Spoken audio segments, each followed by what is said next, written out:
Muito boa noite, começando o Freedom aqui pela Energia 97, nesse domingão de sol. São agora 7h08. Boa noite aí pra quem tá ouvindo a gente. Hoje tem Freedom aqui e eu tô com o nosso convidado aqui, que é o Dr. Leonardo Lourenço. A gente vai entrevistar ele, vamos falar um pouquinho sobre o trabalho dele, que tá lançando um livro que chama Noocídio.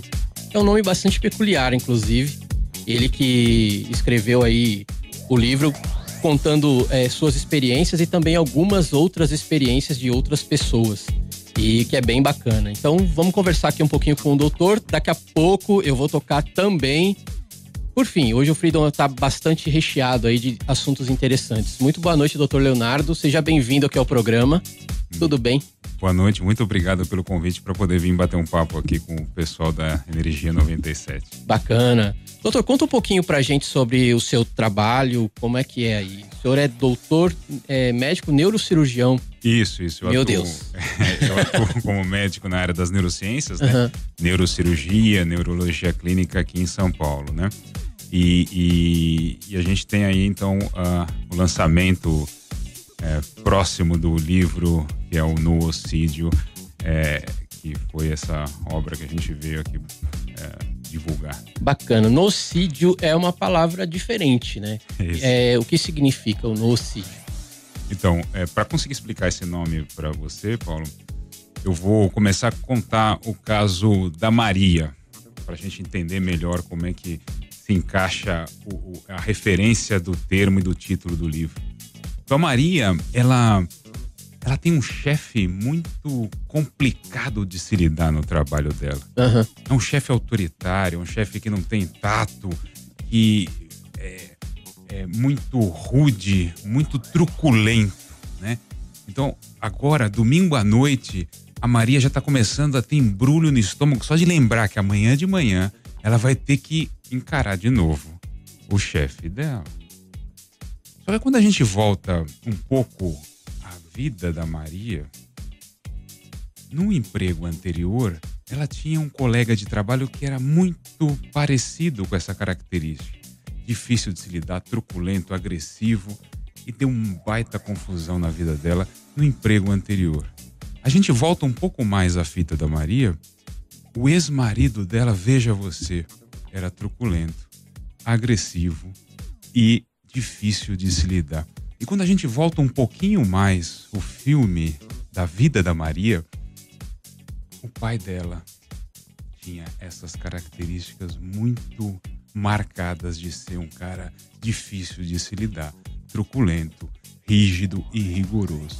Então a Maria, coitada, ela tá agora preocupada com o que vai acontecer amanhã, ter que encarar de novo aquele chefe difícil que ela tem. Mas veja,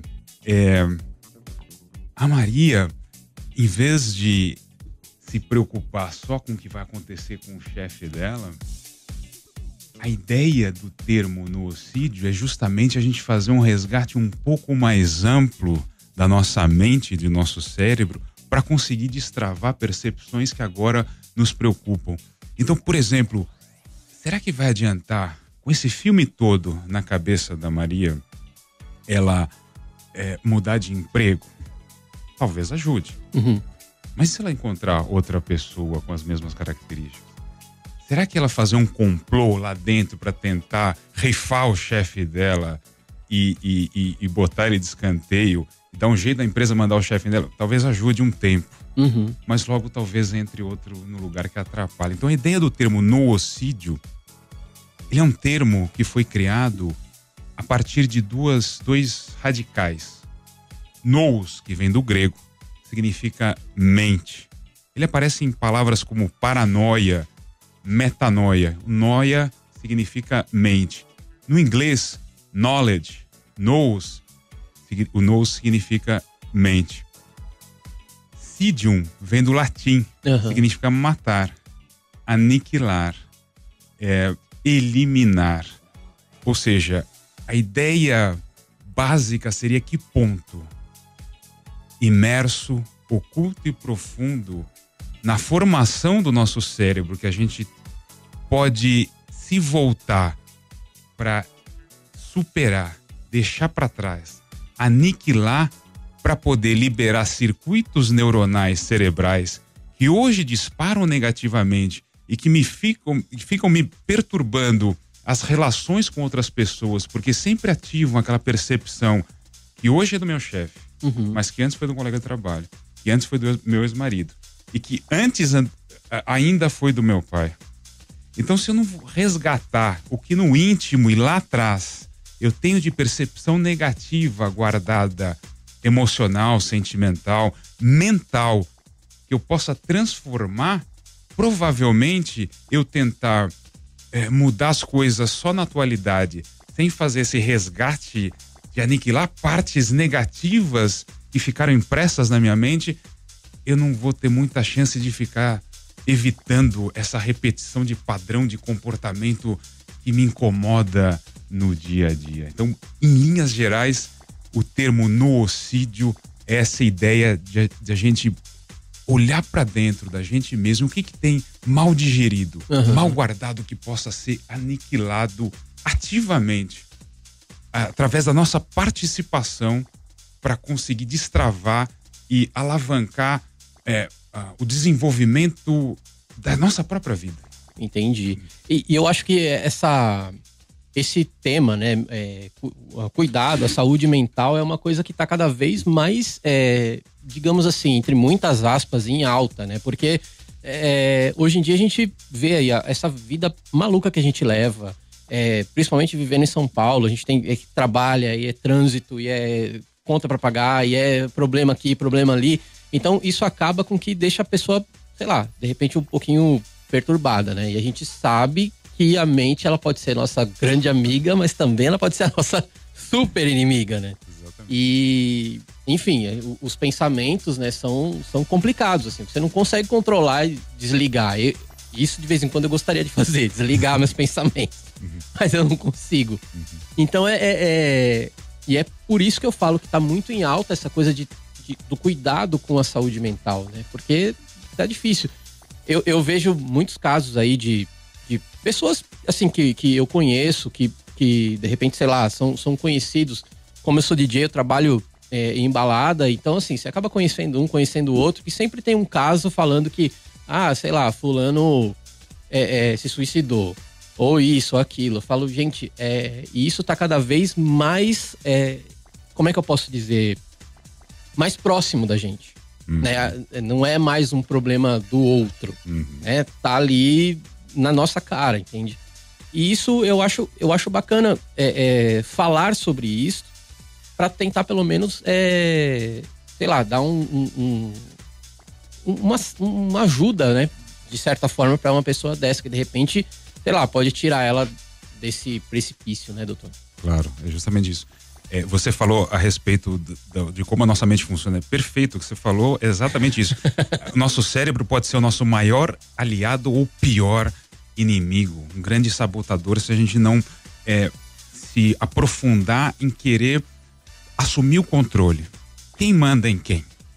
Sim. É o meu cérebro que controla a minha vida no automático e na inércia de sempre, ou vou ser eu que vou sentar em cima da situação e começar a assumir a rédea da minha própria vida? Então a ideia do livro justamente é isso, é tentar de alguma forma inspirar a gente a como é que a gente começa a transformar essa questão. De onde vem esses pensamentos negativos que eu não consigo apagar? Você começou a falar, eu gostaria de um dia ter um botão que apagasse esses pensamentos.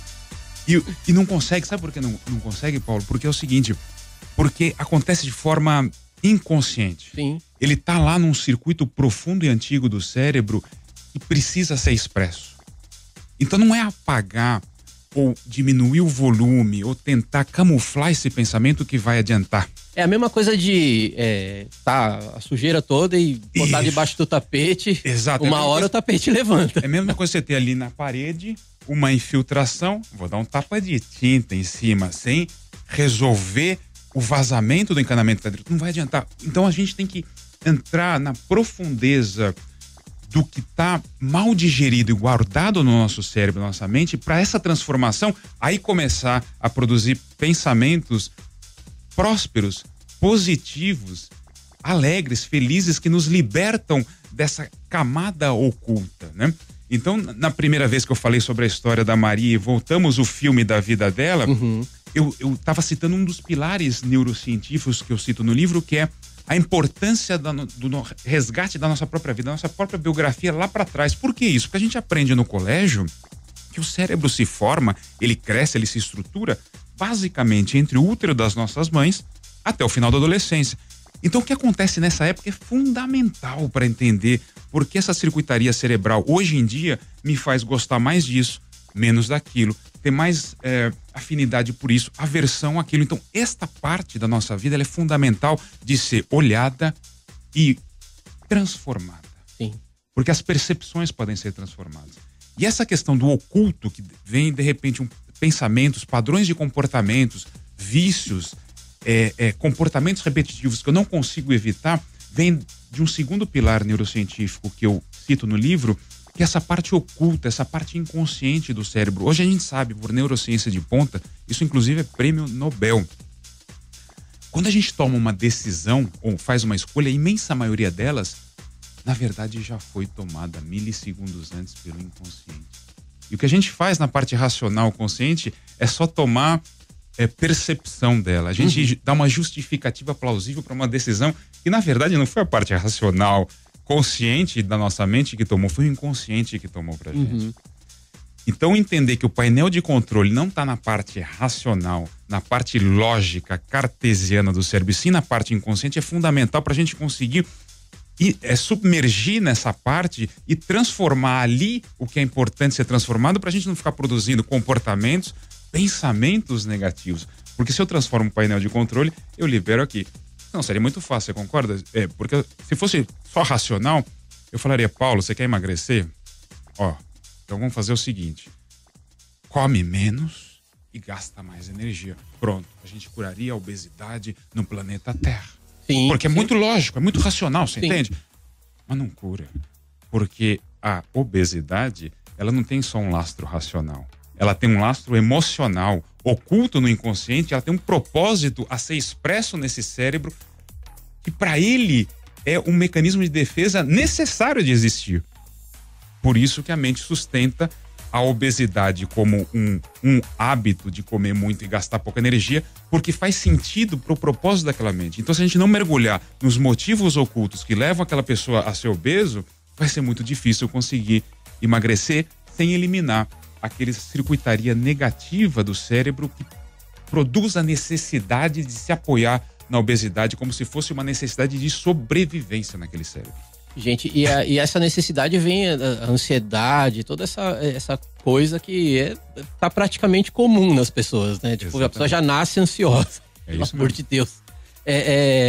E aí a pessoa vai, come, tem gente que desconta na comida, tem gente que fica ansioso, passa a não comer, que é o meu caso.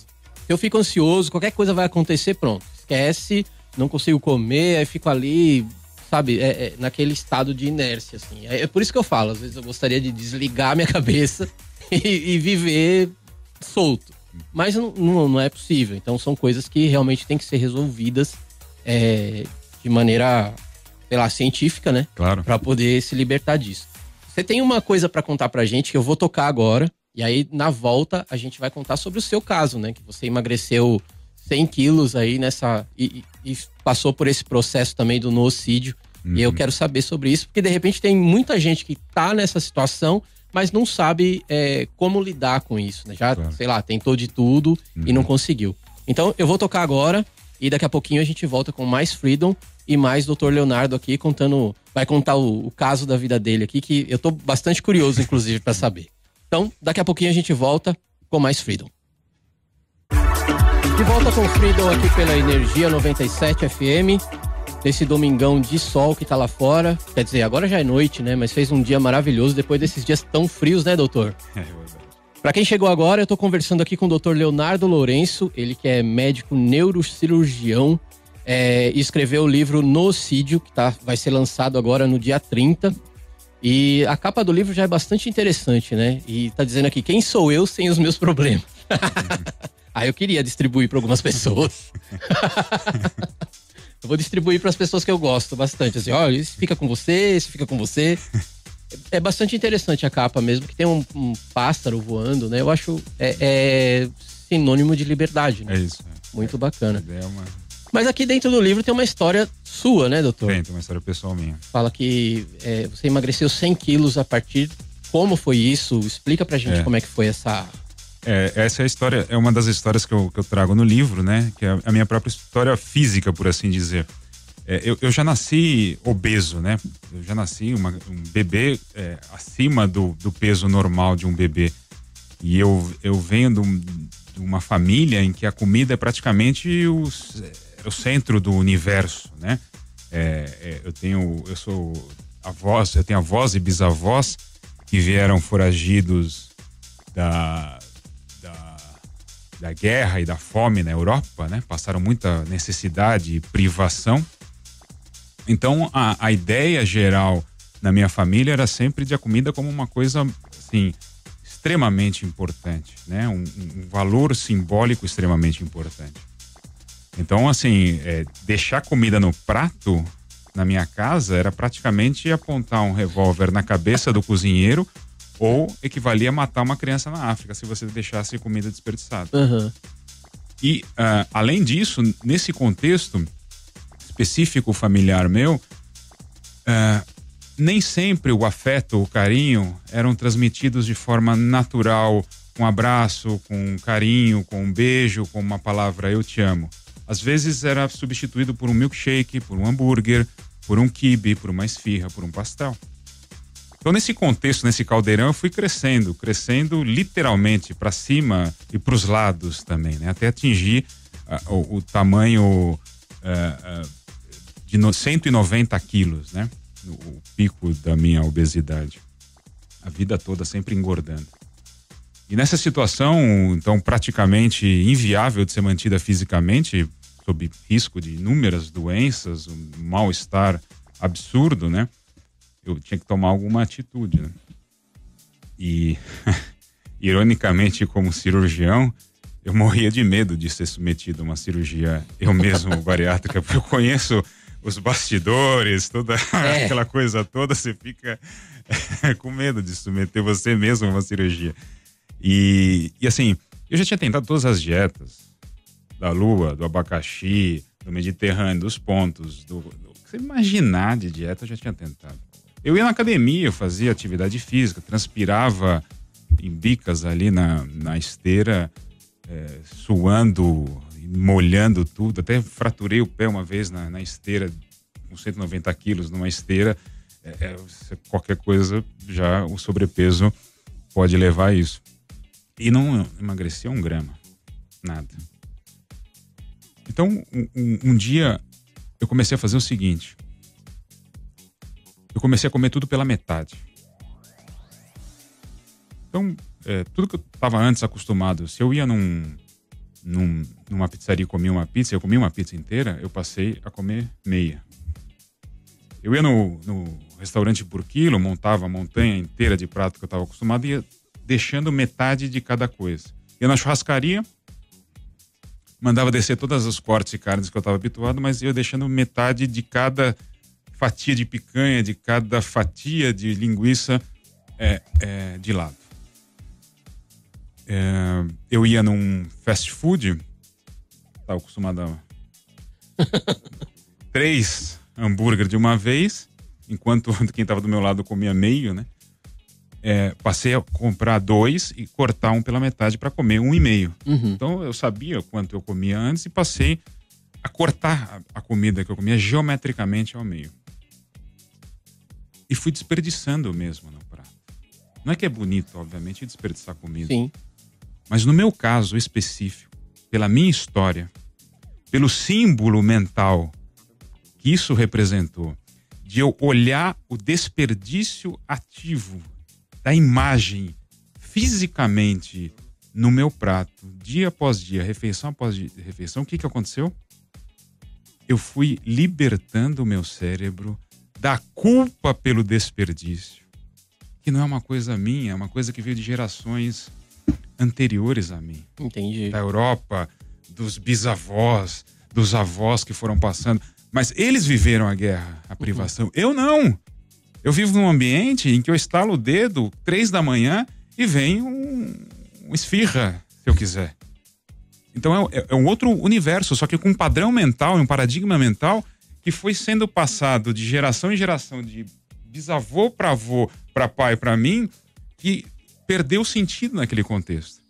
Então, com essa técnica visual, mental, eu consegui reprogramar o meu cérebro para ele se desprender desse tipo de amarra mental que existia nele sem eu perceber. Entendi. E aí isso eu consegui, então, emagrecer sem cirurgia, sem atividade física. Eu parei de fazer atividade física, porque eu falei, não dá certo comigo. Então, não que não seja bom, obviamente, é muito bom para a saúde fazer atividade física, mas com o propósito de emagrecer, para mim não dava certo. Sem remédio e sem nenhuma dieta mirabolante. Só com essa técnica de reprogramação mental. Não é que ela serva... Veja, Paulo, essa história não é uma história que é para todo mundo aí que tem obesidade sair fazendo a mesma coisa. Por quê? Porque ela foi sob medida para mim. Entendi. Pro meu caso, pra minha história. Por isso aquela importância que eu falei da história da Maria do começo. No meu caso, na minha história pessoal, fazia todo sentido e deu certo. E hoje eu consegui curar a obesidade porque aquilo casou com uma reprogramação mental. Entendi. E isso tem a ver com o terceiro pilar neurocientífico que eu cito no livro, que é a neuroplasticidade. O nosso cérebro ele é completamente neuroflexível, ou seja, quase todas as conexões sinápticas podem ser refeitas até o último dia das nossas vidas. Então todos esses moldes mentais que a gente recebe sem saber, que fica lá no oculto, lá submerso, a gente não sabe nem porquê, começa a produzir pensamentos ruins, comportamentos negativos, podem ser refeitos. Desde que a gente faça esse mergulho neurobiográfico na nossa própria história para saber o que está amarrando a gente. E aí conseguir, com uma linguagem que essa parte oculta do painel de controle do nosso cérebro consiga ser reprogramado e libertar condições que não são favoráveis para a gente. Ou seja, é literalmente virar a chave. Exato. Virou a chave. Claro que não é fácil como realmente virar uma chave, né? Mas... o que acontece? A gente acaba que, sei lá, são crenças limitantes, né, que a gente fala. Tipo, é aquela velha história que a gente sempre ouve por aí das pessoas falando que o dinheiro é sujo, o dinheiro o dinheiro não é bom, é isso, não é aquilo. E aí, isso dentro do seu inconsciente fica tão fixo que você fica impregnado, né? A palavra realmente é essa. E aí você acaba que não consegue desenvolver coisas que te façam ter uma vida melhor, talvez. Exatamente. Perfeito isso que você falou. Você usou o exemplo de dinheiro. O dinheiro, a gente abre qualquer livro de economia, a gente vai ver lá que o dinheiro é um meio. É um instrumento para trocar bens e serviços. Só que se a gente cola no dinheiro um símbolo que fuja do propósito para que ele serve, eu vou começar a ter dificuldade. Tanto para um lado quanto para outro. Se eu colo um símbolo no dinheiro para ele deixar de ser um mero instrumento e eu começo a associar ele com sujeira, com negatividade, com defeitos, eu nunca vou prosperar financeiramente. Sim. Da mesma forma que se eu coloco símbolos muito positivos no dinheiro, que o dinheiro traz coisas fantásticas e maravilhosas, que tudo na minha vida vai se resolver quando eu ficar milionário, quando eu ganhar na Mega Sena, eu também vou me estrepar. Porque mesmo que isso aconteça, eu vou lá descobrir que não era bem assim que funciona a situação. Então, essa questão do simbólica, narrativa, né? E o quarto pilar neurocientífico que eu uso no livro são as narrativas. É a história que a gente conta pra gente mesmo de quem a gente é, no dia a dia. A gente acorda de manhã e fala, não, eu sou assim, eu sou assado, eu sou ansioso, eu não consigo isso pode, isso não pode. Essa narrativa que a gente acha que ela é única, que ela é fixa, imutável, não é. A gente pode reescrever a nossa própria história de vida, essa história que a gente conta pra gente todo dia, que a gente aceitou que contaram pra gente, que a gente comprou pra gente mesmo, que impregnou nosso cérebro, como se não tivesse alternativa, ela pode ser transformada assim. Muito bem, doutor. Nossa, eu acredito que as pessoas que estiverem ouvindo a gente no carro, sei lá onde, algumas estejam já pensando, né? Porque tem muita gente em certas situações, quer dizer, qualquer situação, né? Que faz com que ela esteja tão presa naquilo que não consegue se libertar. Essa mesmo de emagrecer foi uma coisa fantástica, uma técnica muito boa, porque assim, claro, não é legal jogar comida fora, viu, gente? Eu não tô falando isso. Mas eu acho que foi uma forma que você encontrou de se libertar daquilo que te fazia ficar gordo, né? Claro, ser obeso. Exatamente. E coisa que não é boa pra saúde de forma alguma, que a gente sabe. É isso aí. Gente, é muito, muito bem. Muito bem, vamos fazer isso. Eu vou tocar mais um pouquinho e daqui a pouco a gente vai voltar aqui com mais entrevista com o senhor. Senhor não, com você, né, que o doutor aqui é super novo, tá super bem, inclusive, né? Pena que não tem câmera aqui pra vocês verem, mas o doutor emagreceu aí os 100 quilos e ficou ótimo, inclusive. Então, assim, sigam o conselho que ele tá dando aí, que o negócio funciona, viu? A gente vai tocar e daqui a pouquinho a gente volta aqui com Freedom, pela Energia 97. Hashtag quero mais energia. Energia 97, Energia que te move, mais um Freedom ao vivo aqui na programação neste domingão, dia 26 de janeiro, às 8h04, com Paulo Goliari aqui nas picapes. É isso aí, Rogerinho. Rogerinho, você tá aí, é um duende. Cheguei no final. É um duende. Não é uma gravação. É uma gravação, sim. Isso a neurociência explica. Tudo tem uma explicação. É virtual, hein? E aí, Rogerinho, beleza? Tudo certo, e vamos vocês? Nos cumprimentar, né? Porque a gente sempre faz isso. Boa noite. Tudo bom, doutor? Boa noite. Bem-vindo aqui na Energia. Hoje a gente tá recebendo aqui o doutor Leonardo Lourenço, ele que é médico neurocirurgião, tá lançando um livro muito bacana aqui que chama Nocídio, Quem Sou Eu Sem os Meus Problemas. Olha aí. Quem é você sem os seus problemas, Rogério? Não seria nada. A gente é praticamente 100% problemas, né?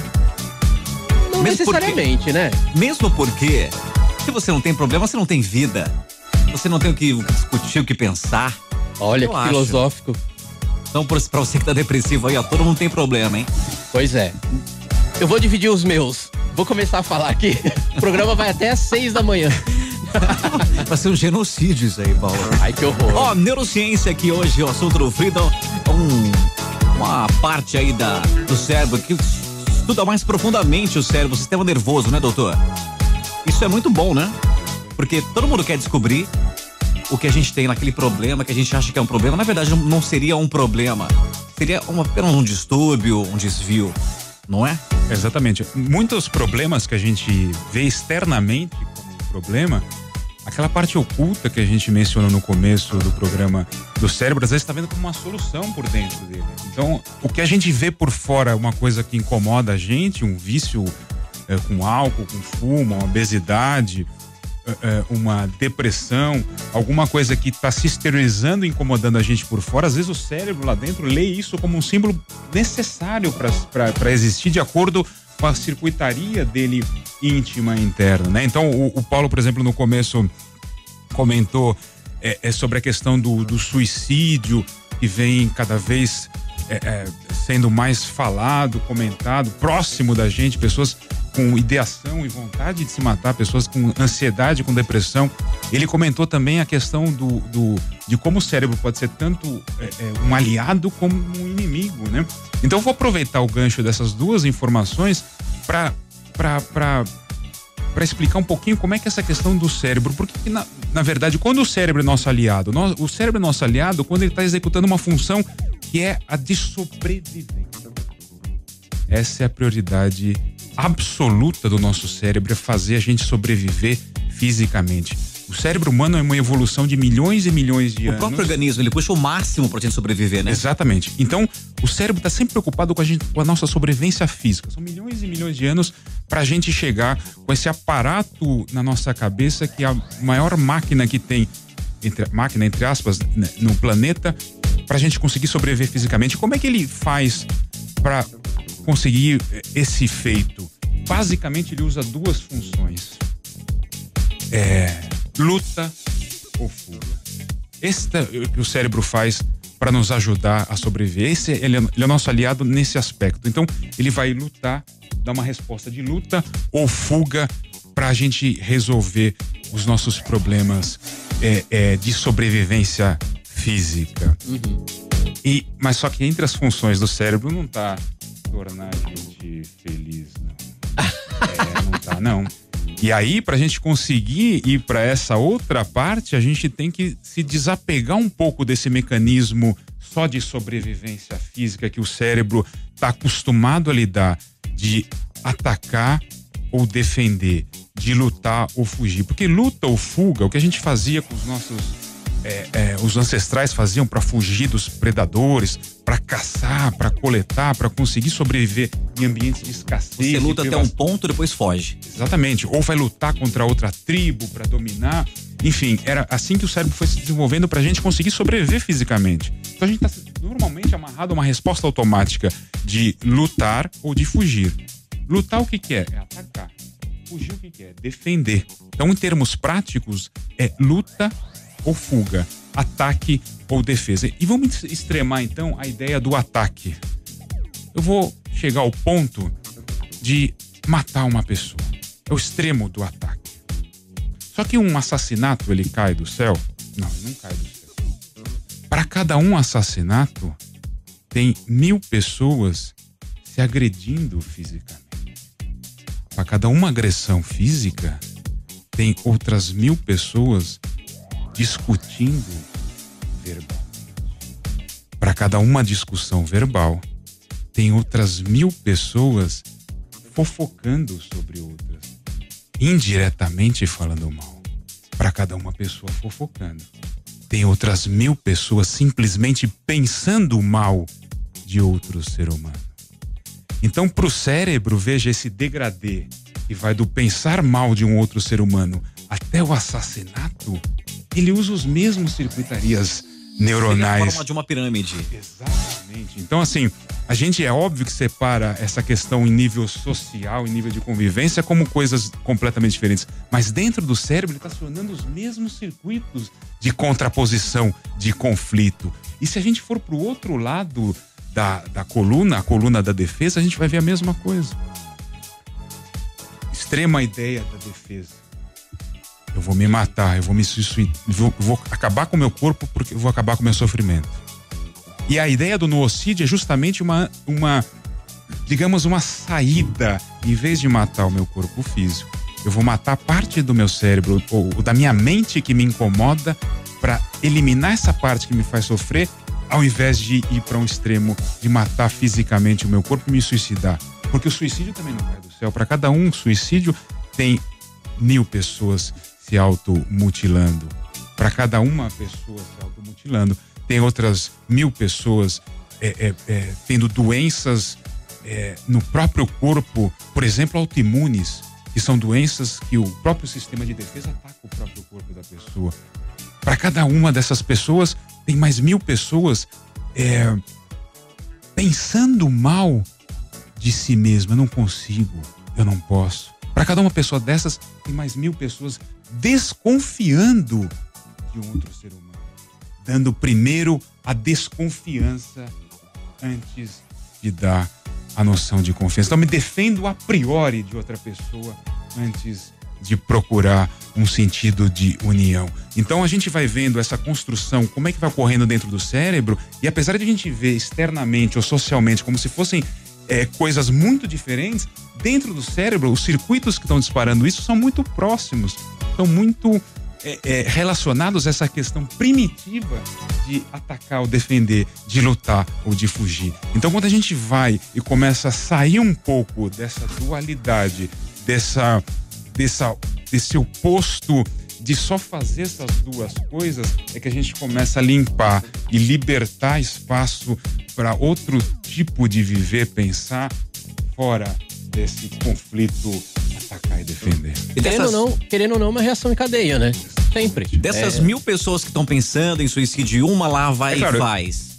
Por que chegou nesse limite aí? Exatamente. Faltou alguma coisa? É isso. Claro que eu estou usando 1000 como uma expressão figurada, não é um número preciso, mas é a pessoa que provavelmente por não conseguir uma alternativa. A galera desanimou, parou. Exatamente, por não conseguir uma alternativa viável, não conseguir, acaba tentando mirar o alvo do corpo para terminar o próprio sofrimento, né? Então, a própria ideia do noocídio é justamente uma ideia alternativa, né? Então, assim, em vez de mirar o meu próprio corpo para tentar eliminar o problema, por que eu não vou tentar lá na mente? Então, usa um pouco esse gancho do suicídio, tentando mirar um outro aspecto que possa ser mais libertador. Doutor, como é que a neurociência vê a parte da espiritualidade, da religião? Porque muita gente tem depressão, fala que você apegando a Deus, se apegando a uma fé, você pode dar uma melhorada. E como é que a neurociência vê esse lado? Ajuda? Veja, cada vez mais a gente tem visto estudos tentando sair um pouco da fronteira que antes era como um muro. Ali só é religião e espiritualidade, aqui só é ciência. A barreira, né? Isso, essa barreira tem sido um pouco vencida com estudos que estão nessa penumbra agora. Então, por exemplo, existem estudos hoje em dia a respeito do perdão. Então, o perdão que antes era uma coisa só praticamente adstrita à área da religiosidade, da espiritualidade, hoje a gente tem estudos científicos mostrando os amplos benefícios de perdoar a si mesmo e perdoar ao outro para a saúde mental e para a saúde física. Então, isso a gente tem desenvolvido um terreno cada vez mais próspero nessa fronteira, né? Essa coisa do perdão falam que é outra coisa libertadora também, né? A pessoa, sei lá, perdoa, sei lá, o pai ou a mãe que fez alguma coisa, esses casos de família, né? Que são os mais comuns ultimamente aí, e muda a vida. Parece que abre uma porta pro mundo novo, né? Isso está cientificamente comprovado. Doutor, existe também uma coisa ligada entre ansiedade e compulsividade, não é a mesma coisa, né? Não. A ansiedade é mais esse estado, e a compulsão é mais ligada ao estado mental, né? Da ansiedade, e a compulsão é o ato físico, digamos assim. Ir lá e fazer. De ir lá e fazer compulsivamente, obsessivamente, um padrão repetitivo de algum tipo de comportamento para tentar justamente aliviar a sensação da ansiedade. E existe um termo, existe uma possibilidade de você diminuir a ansiedade com tratamento, com remédio? Sim, é fundamental procurar uma ajuda profissional na área para conseguir esse tipo de suporte em saúde mental. É fundamental. Porque a anorexia, por exemplo, é um estágio após compulsividade, né? Começa ansioso, começa a compulsividade, come, a anorexia. Isso, a bulimia. Isso, a bulimia tem essa questão a bulimia tem essa questão da compulsividade associada junto, né? Gente, é uma loucura isso, né? Meu Deus, a gente fica pensando, fala, nossa, a gente vê, né, programas de TV que falam sobre esses assuntos de depressão, ansiedade, bulimia, anorexia. A gente fala, nunca vai acontecer. Mas, é uma coisa que mora... É o seu vizinho, tá aqui, do seu lado. É isso. Pra entrar em você é 1 minuto, basta abrir a porta. Entendeu? A própria mídia, a própria moda hoje, por exemplo, foca muito na anorexia, né? Porque rede social, pesar 10 quilos, 1,98 m. Como é que a pessoa vai pesar 10 quilos com 1,98 m? Então isso já leva a pessoa a não ser normal, né? Uhum. Padrões. As redes sociais, né, fazem isso. Eu acho que todo mundo fala, o mal do século é a depressão. Não, o mal do século pra mim são as redes sociais que acabam acarretando esses outros problemas. Essa é a minha opinião, viu? Não me matem na rua, por favor. Não taquem pedra. Não joguem pedras. Mas assim, eu penso que é desse jeito. Porque a pessoa que já não tá legal, aí ela começa a olhar, sei lá, o Instagram, por exemplo, que é aumenta tudo, né? Aumenta a depressão, aumenta o seu desânimo. Não, cara, o Instagram é o reino da vaidade, né? Todo mundo tá sempre muito feliz. O Facebook é um mundo azul, todo mundo tá super bem sempre, mas não é bem assim. Eu vou fazer aquele advogado do diabo, que assim, apesar de ter toda essa influência externa, na verdade, assim, o que eu tento desenvolver no livro é justamente apontar esses fatores externos que influenciam pra gente, por exemplo, ter a rede social que me faz querer ser magro e deflagrar, por exemplo, a anorexia ou a compulsão por bulimia. no fundo, eles servem como gatilhos, né? Eles servem como deflagradores. Mas, na verdade, ele só vai acontecer, essa deflagração, se existir um circuito neuronal mal guardado ou mal digerido lá de trás, nesse cérebro, nessa parte profunda e oculta do cérebro, que, entre aspas, aceita esse gatilho, ou aceita esse estímulo externo para deflagrar isso. Então, o que eu tento no livro chamar atenção é justamente, mas e a minha parte? E eu mesmo nessa história? O que eu posso fazer em mim mesmo para tornar essa carga negativa que eu trago lá de trás, no meu íntimo e no meu oculto, para transformá-la, e aí, mesmo que o ambiente à minha volta seja desfavorável, os gatilhos não vão mais deflagrar essa circuitaria negativa. Porque assim, se você me trouxesse aqui uma pizza enorme há 10 anos atrás, eu ia começar a ficar tenso aqui com gatilhos me disparando. Hoje, eu já não sou mais escravo da comida como eu era antes, porque o cérebro mudou. Porque aquela circuitaria transformou intimamente dentro de mim. Então, porque senão a gente vai tentar usar o mecanismo de sobrevivência. Então, eu vou lutar contra os gatilhos ou vou fugir dos gatilhos. E aí eu vou estar usando a parte primitiva do cérebro para tentar lutar ou fugir contra as pessoas que me incomodam, as situações que... Mas talvez o mais útil seja a gente transformar intimamente a gente mesmo. Sim. Limpar e purificar essa circuitaria negativa que habita dentro da gente, porque aí mesmo que o ambiente externo não seja tão favorável, não vai ter tanto gatilho ou tanto disparo me incomodando, porque não vai ter mais a contraparte do meu cérebro tendo cargas negativas para ser acionado e produzir um comportamento negativo.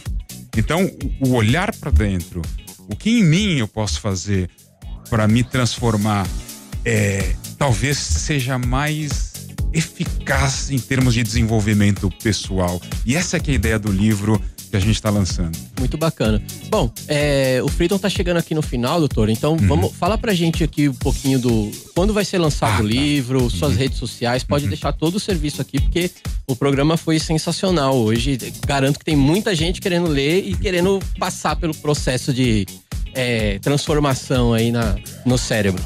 Eu agradeço. Então, eu vou aproveitar para convidar então vocês e os ouvintes para o lançamento do livro, que vai ser na Livraria Cultura do Conjunto Nacional, aqui na Avenida Paulista, no dia 30 de janeiro, quinta-feira agora, 19 horas, a partir das 7 horas da noite. Então, vai ser uma enorme alegria poder recebê-los pessoalmente, dar autógrafo e conversar um pouquinho a respeito desses temas. Esse é um livro que eu realmente, assim, eu empenhei o máximo do meu cérebro e principalmente da minha alma para poder produzir. Então é uma coisa que me alegra muito poder compartilhar esse momento de lançamento dessa obra com vocês. Então vai ser uma alegria enorme recebê-los. E se o pessoal quiser acompanhar a gente na internet, pode seguir o meu Instagram, que é o @Dr. Leonardo Lourenço. Então eu queria agradecer muito o bate-papo e o convite, que foi sensacional para mim. Imagina, a gente que agradece aqui, tanta informação bacana, e para mim, eu sempre fiz desse programa o propósito de levar informação para as pessoas, seja qual ela for. A gente já falou de tudo aqui, né? De saúde, de moda, de futilidade, mas enfim, sempre levando informação. Eu acho bastante importante. Eu acho que essa é a função do comunicador, né, Rogerinho? Exatamente. Para você que tá com dificuldade de autoaceitação, procura um especialista, né? Procura uma pessoa que entenda, tenta descobrir o que você tem, qual o seu problema, se é que é um problema, né? Acabou, Paulo.